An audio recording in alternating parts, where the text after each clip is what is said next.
What's good, y'all? It's Mark and Jade Godbolt here. We're just a couple of millennials who met at the peak of our careers as a beauty influencer and a corporate cool kid who decided that life wasn't enough without God. Our platform and this show are all about how our journey to healing and how following after Jesus really changed us and our marriage forever. We aren't your traditional churchgoers, and we appreciate that about ourselves. Through our testimonies, we hope that you find relief, comfort, revelation, and most importantly, the Spirit of God. Let's get into this episode.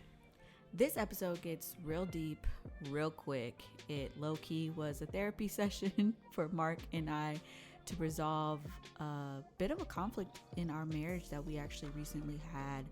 But it actually filtered through into conversations about worry and our will versus God's will for our lives and so much more. So we decided to go ahead and split this conversation up into 2 parts. So this is part 1. Stay tuned next week for part 2. We're going to kind of just jump right in this because we were kind of already started the conversation, and I believe it's a good conversation because first off, this is Uncut. So filming as often as we're filming now, it's like real life is happening. And I think that was something we actually called out in the season 1 of the podcast of like, we didn't necessarily have talking points, but it was flowing from a space of like how we got to where we were then. Whereas this is like ongoing and what we're actually going through now. And one of the biggest things that we're going through now is seemingly constant transition. Like seemingly constant, like we'll get to a place, and maybe this is a part of the journey as well, but like we'll get to a place where it's like, okay, we're here. This feels like where we're supposed to be. Our day-to-day is, kind of set up. So it's like, okay, this is where we are. And then, boom. God has us do something different. Mm-hmm. And even as I think about that now, and I actually thought about this before and I forgot to talk to you about it prior to, but I'm going to just throw this out there. I think for me, take the Olive collection, by the way. Like take that and like use that for context. So, okay. Rewind. So how do we get to what we are going to talk about today? So, and I'm going to tell this story based on how it's actually coming up now, because even as I'm thinking about it, like my mind is kind of blown because I've never looked at this way. I have an understanding in what it means to be a man from the world. You bring home the bacon.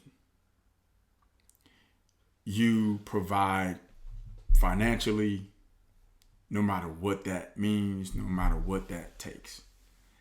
And subconsciously, that's kept me in multiple times in my life. And really those things stand out kind of like when you came into my life. Those things are literally what drives every decision I make. And oftentimes that's not even thinking about you. That's thinking of what I think that I'm supposed to do, where my mind is. And so same thing with like Nike, the moves, or what was motivating certain moves I made and didn't make was, well, does this financially make sense for my family? So I'm not going to take that role if it's not going to do what it needs for me to do. I'm going to take this role because even though it don't necessarily feel right, whatever, the money's right. So I'm going to do that. God said, okay, leave Nike.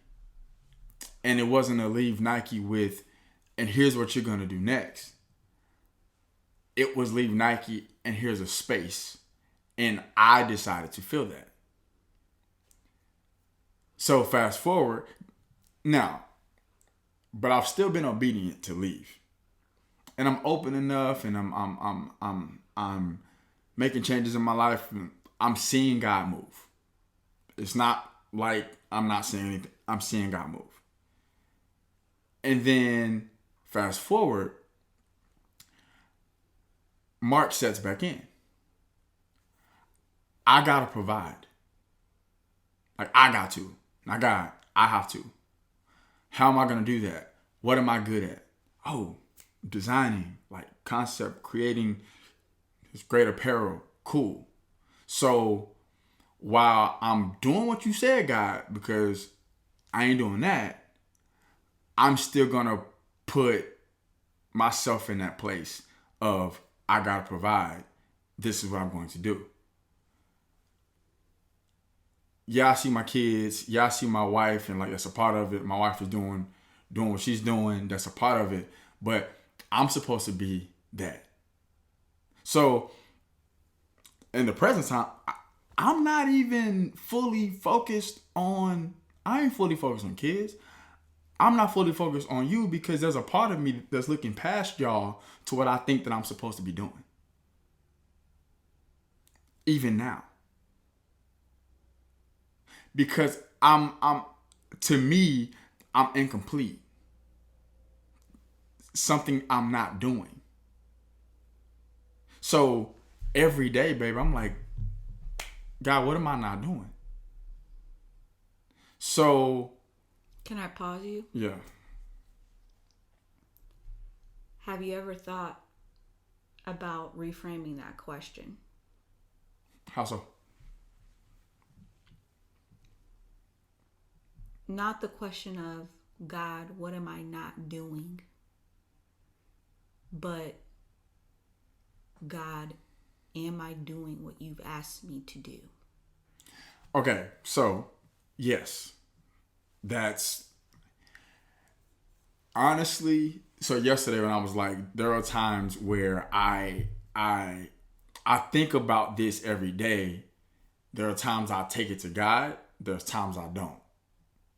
When I take it to God, that's my question. That's my reframe. It's literally a reframing. Mm-hmm. And that's when God gives me the response of this checklist. Are you making sure your house is in order? Are you doing the memo stuff? Like, is that going? What was the last thing I told you to do? Are you doing that? Yes. And I checked those boxes as yes. And cool. But then the next day, the enemy hits me again. Because of a thought of something else that it feels like I'm not doing, not that God told me to do. Can I challenge that? Yeah. I don't believe that it's the enemy hitting you. So I think it's your fleshly habit. Of what? Of looking out into the world, whether that be Nike as an employer, whether that be who are these other people, or as far as like what are other people doing that I may or may not be doing to achieve the goals that I want to achieve. The outwardly comparison, the coveting that was habit for you before you were renewed in Christ. Your flesh doesn't just go Control Alt Delete when you're reborn into being a new thing. You still have to daily fight the habits that you had prior to being regenerated in Christ. So you thinking that it's an attack from the enemy every time it happens is actually a detriment, because it still keeps you off track of what it actually is, which is your flesh, which actually keeps you away from praying for the more accurate thing, which is God. Help me strengthen my spirit. Show me ways to do that so that my flesh doesn't make me feel like I cannot overcome it. Because your flesh was already crucified when Christ was crucified. So when you wake up every morning and you have to quote unquote fight that idea of, well, I'm supposed to be the one making all the money. I'm supposed to be the one with the job. I'm supposed to be the one with blah, blah, blah, blah, blah. Is that your spirit talking, or is that your soul / your will talking? Your expectations, your flesh, going back into the habit of itself instead of operating as the new thing. This is why I believe that you have those, like, some days you take it to God and some days you don't, because you're still in, like you said, transition. Which really, I don't even know if transition, well, it does, because we'll be in transition until we leave this earth. Transitioning from constantly, daily, either choosing flesh or spirit, constantly. We war against not flesh and blood, but against principalities, against all these things that are not of the physical. So at the same time, our soul is not physical. Soul and flesh, like body, flesh, but soul as in like your will. You have to remember, like, you've had a long time to like rely on your will to do things. Yeah. So giving yourself grace, but don't forget to understand that you have the power to overcome those thoughts, those heavy burdens that like will have you end up in like a spiritual attack situation if you don't like cut off in its infancy. So if you wake up in the morning and you're like feeling insecure. No, yeah. It's not like wake up in the morning and feel that. Or even this when I say moments. every day, yeah, it's not even, it's honestly, it's not even really every day. It's sporadically, like it's honestly, it's when I haven't surrounded myself with not even barriers, but just built some sort of structure around myself for the day of like, I'm in my word, like I've gotten that done. I'm listening to my worship music. I'm in the vicinity to where I feel like, you know, I'm good. When I step outside of that, that's when here comes the thoughts. Here comes the questions. Mm-hmm. And I'm reading today and I'm thinking about like, wow, what this collection that was, you know, great and all of these things, but that was yet another one of Mark's attempts to satisfy that in me of like, okay, now I'm bringing the check again. Because for as long as I was, even before you, because of the way I grew up, I felt a sense of like, I did it. A pride that felt good, that like, yeah, like this is, I put in the work to do this. Mm-hmm. Like this is mine. Mm-hmm. And the way I can even measure, like part of the conversation right before this was like the difference between righteous and wicked. And I was having this conversation in my mind well before I ever read this. Mm-hmm. Because every time those moments come up, thinking to myself again, well, if I would have kept doing Live, then the testimony service wouldn't happen. Then the breakthroughs that I'm seeing like happen in these men's and women's lives around me wouldn't have happened. So, okay, God, it sucks, but I feel you. So cool then, but I find myself going through that cycle more than I would like to, if that makes sense. Because you're not fully forfeiting your flesh. You have it's crucified. It's dead. Recognize it as being dead. You have to recognize and remind yourself that it's dead. Mark at Nike is dead. That part of you is dead.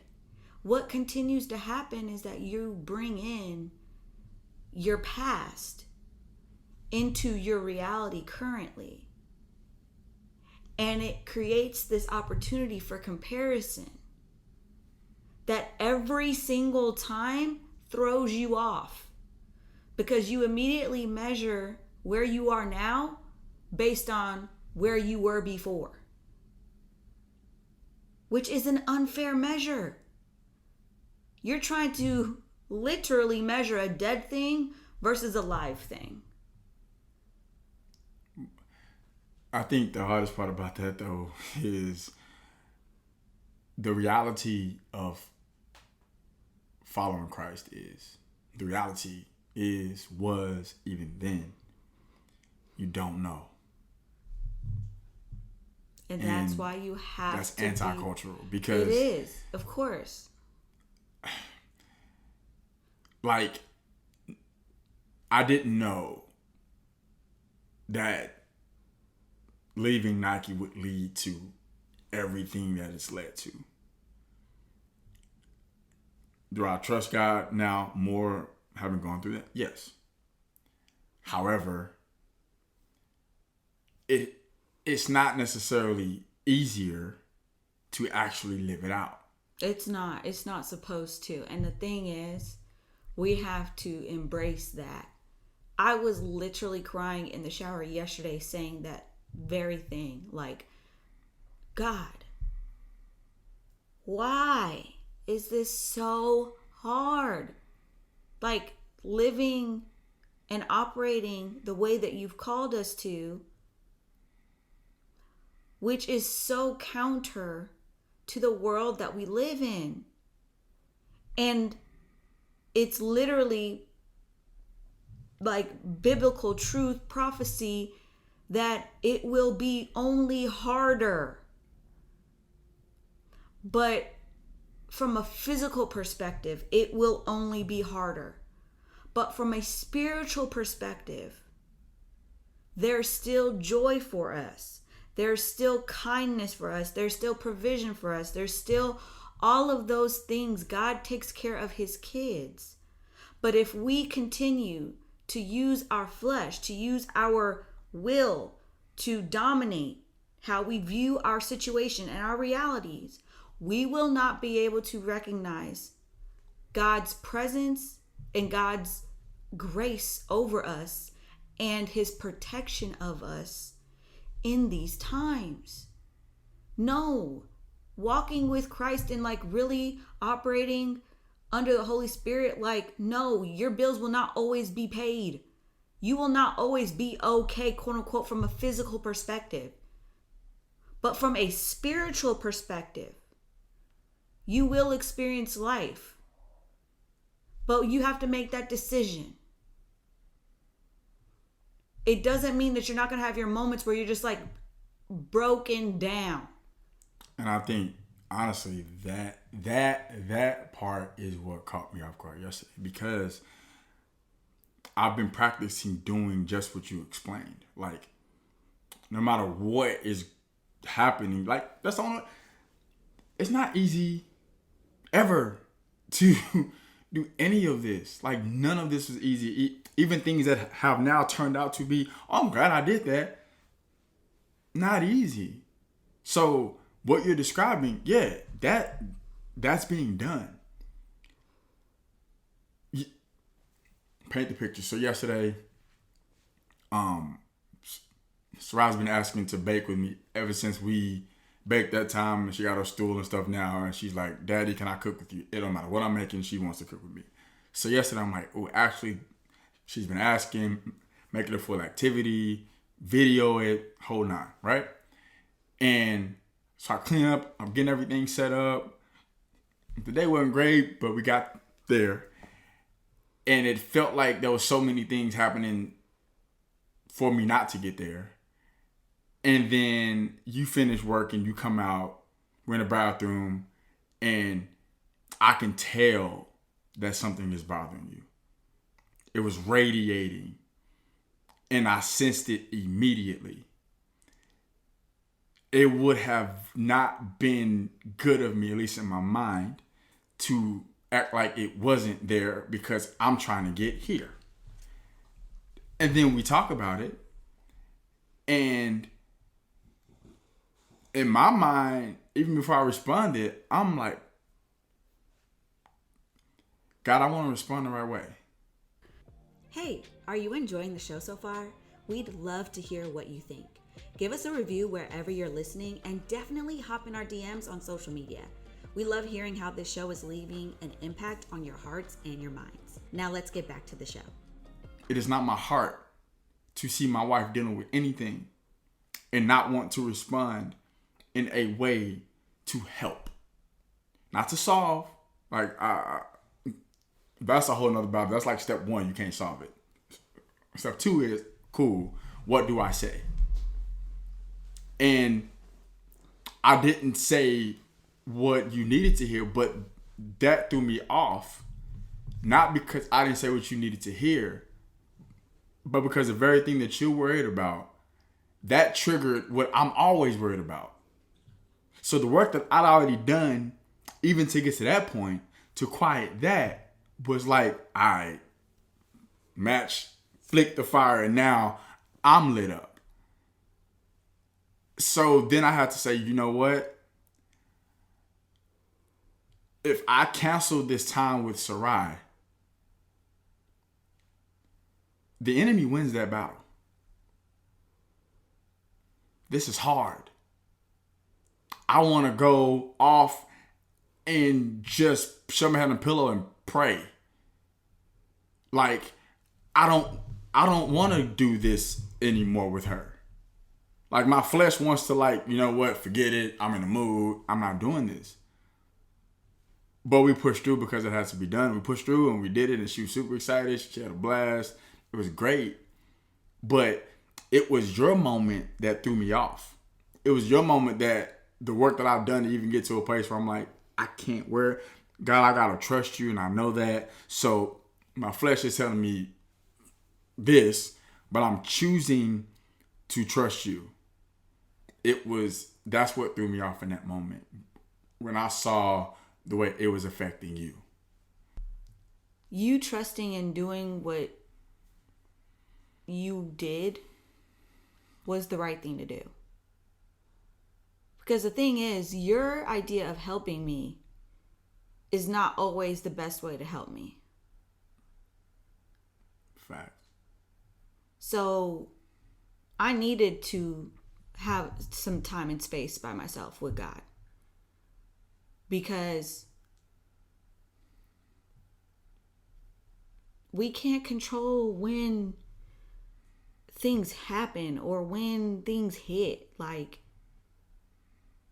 you have your perspective and I have mine about like those hard moments of like you're struggling to manage something within your own headspace, and like so am I.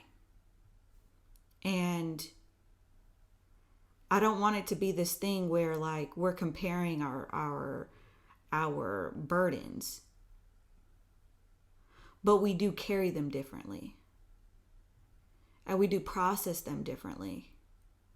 And yesterday, when you were asking me what was up or what was wrong, and I'm expressing to you, you were responding in a way that you thought would help me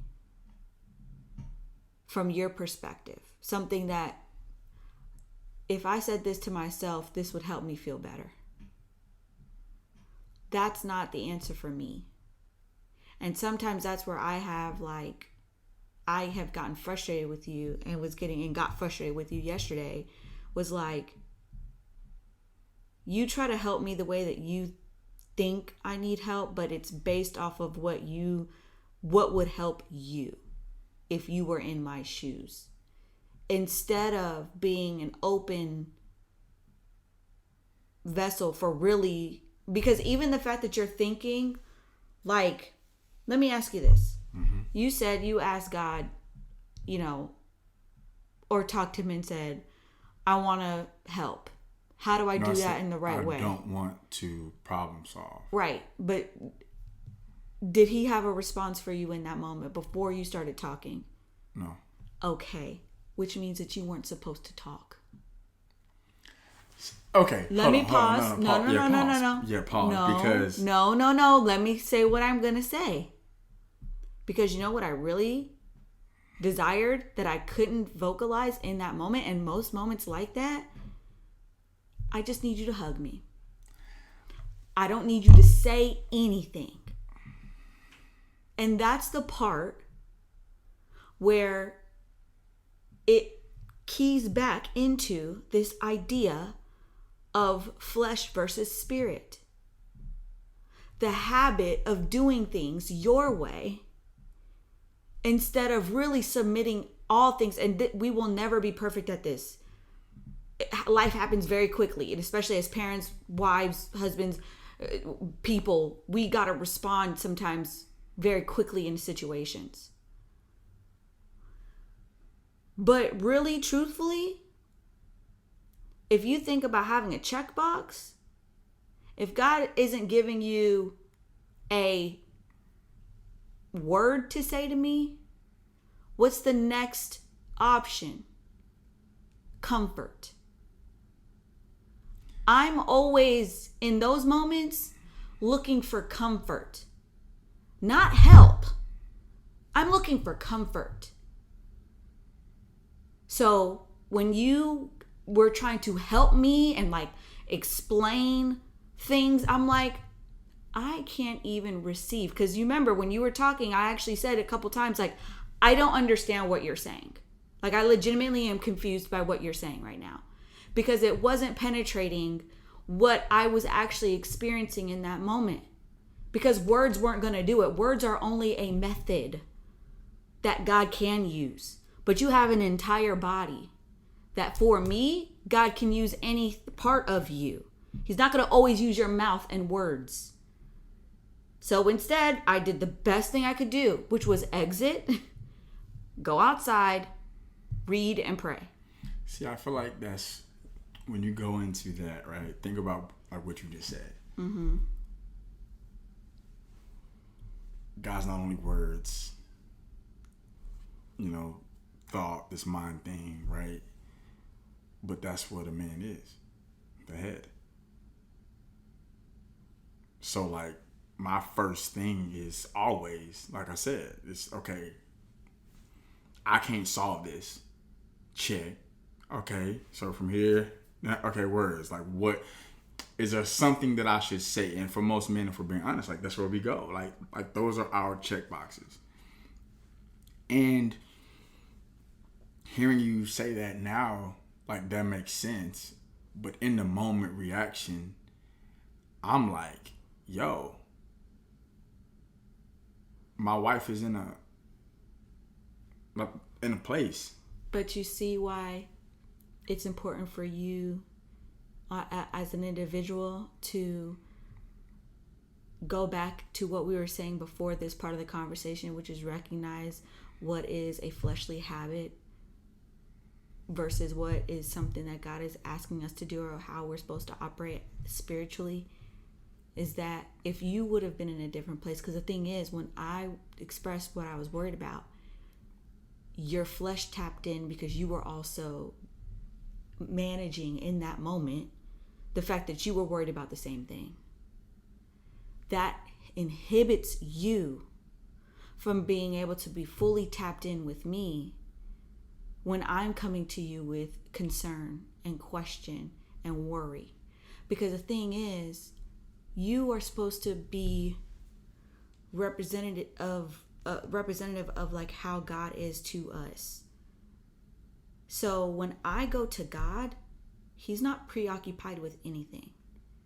He's not worried about something going on across the world and doesn't have time to actually sit with me and listen and be attentive and comfort me.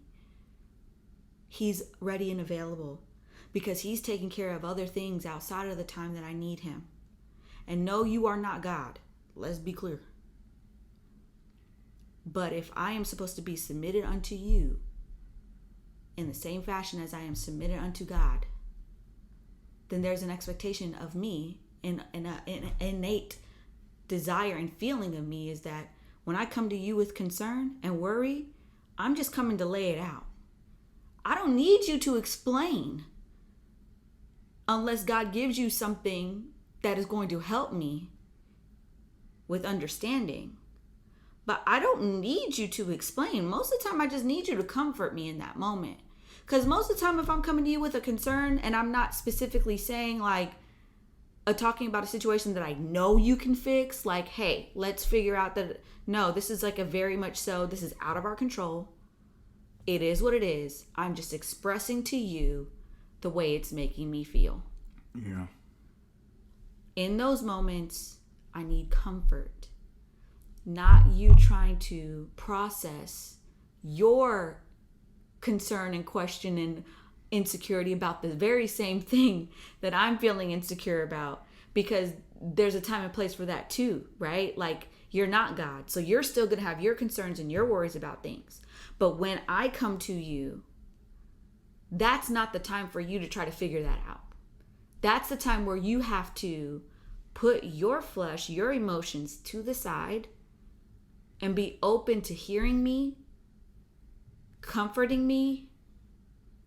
And then once we've gotten over that, we can focus on where you are, if there is something to be focused on.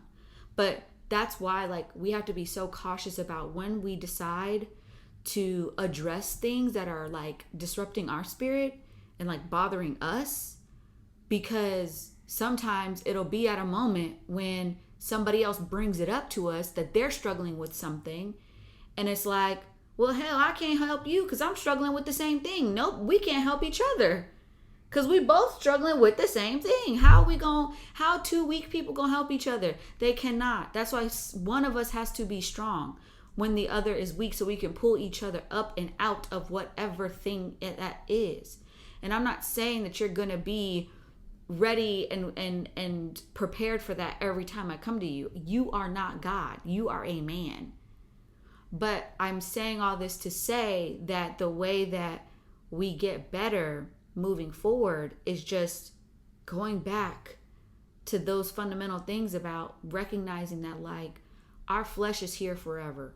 And the entire course of our lives, we are going to have moments where we are going to fall short in some way. And the idea is that we can quickly recognize our shortcomings, repent if necessary, and try again another time, or whenever that opportunity presents itself again.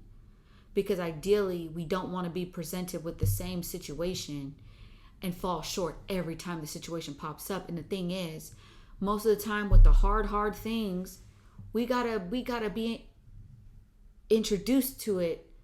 Not introduced, but we have to come in contact with it over and over and over again before we finally recognize, like, every time I deal with this one type of situation, I don't got it together. I don't act right. I always end up feeling like crap. I never end up doing the right thing. I always say one thing and then realize I should have said or did something different after. And it's like a cycle every single time. Well, what's the thing that's keeping the cycle going? Most often than not, it's our flesh and our habits of looking around us and saying, well, if you're doing it for them, why aren't you doing it for us? Well, God, if you gave me this vision or you gave me this promise, why aren't you doing it the way that I'm thinking that you're supposed to do it? It's always in that. that we get caught up and we get disappointed. Because the fact that we can even conceivably ever be disappointed in God, which, let's be honest, we do at times get disappointed with the way God chooses to operate in our lives. The fact that we even have the audacity to do that shows that our flesh is still very much so something that we have to be very cognitive of, but also in control of. And recognizing that even with all that being said, God can appreciate how much of a struggle it is for us in our flesh, which is why he sent his son to be crucified and to die for us, because he knew that this flesh would always present a issue, problem, struggle for us. But he's given us a pathway to get closer to him. But it's in these little moments like yesterday, or these conflicts with your wife or your husband, or with your family, your friends, or whatever is going on, where it's like, okay, am I looking at this situation as I need to fight back? Or am I looking at this situation as an opportunity to practice what God has put in my heart? Is it an opportunity for me to practice what Jesus would do in my shoes? Because that is the pathway to righteousness, and that's the path that God wants us to be on. But again, it's very, very difficult in the world that we live in, with real life challenges facing us every single day, especially as parents, especially as just entrepreneurs, as just people. There's a lot going on in the world right now. Yeah. So to say that, like, you know, this idea that like we're just gonna see signs and miracles, and if you get right with God, you can listen. It's a sign and a miracle that we're even still alive, that we are even in this place to be able to speak to the things that God has brought us through. Yeah. Like, and sometimes I get discouraged and feel a little like out of the loop by what I see on social media sometimes, because I see so many people that are able to create this surface level, very entertainment based content, and people love it because it almost like transports them out of like the reality, the harsh reality of life. And it's hard for me to connect with that, because I'm like, I don't want to exit my reality. I don't want to escape what is real. Yeah. Because if this is real, then I need to be here. God has allowed this to be what it is right now. So like escaping it would be a waste of time, instead of being present and being like, you know what? Even with everything, quote unquote, being terrible, God, you say in your word that like I can still have joy and peace. How is that? But no, let me, keep scrolling and laughing at these TikTok videos, because that's more immediate and gratifying than actually tapping into the spirit and being able to say, no matter what my circumstances, like Paul, like whether his belly was full or empty, he was good. Yeah. I want to be in that place, because I want to be able to tap into that in a real way, where I don't need a device or content of any kind to change my perspective or view.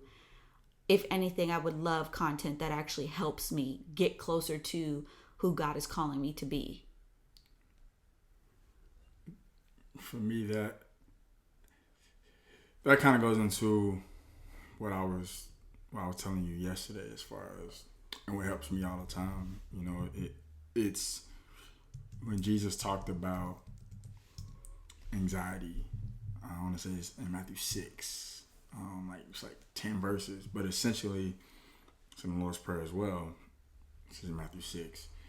But when Jesus says, for one, Lord's Prayer, give us this day our daily bread.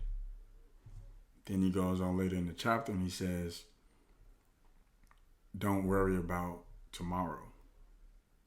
So those times when I take what I'm feeling to God, he says back, hey, you're not even there yet.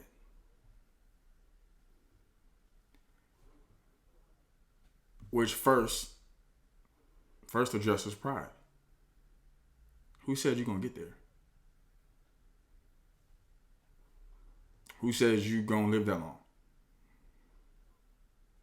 Who says I'm going to put, like, that's where your path leads?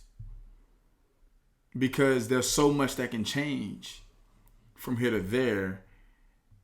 So don't pride. And then it's killing worry. Mm-hmm. Because oftentimes, like, to escape my reality don't mean that my reality is terrible where it sits. It means I don't know what tomorrow holds or what next week or month or year holds. So that has me in a rut here. So let me scroll. So let me watch this show. Not because right now I have an ailment. I ain't hungry. I'm not thirsty. I really don't want nothing. Or what I might want, I don't really need, so I don't have it. So if that's the case, what am I worried about? Oh, well, because my expectation is that I have this. So since that's my expectation, in my mind, the way to get there is I got to work 80 hours a week. Mm-hmm. In order to make that. Because that's what that person did. They worked 80 hours a week and they did that for 5 years and then they had this. Or they work 80 hours a week so they can have 7 streams of income because they work that much. So they have this. So I only got 3. Or I only got 1. Or I only got 1. Or I don't got none. Or right now I don't have none. So I'm not on that path, God.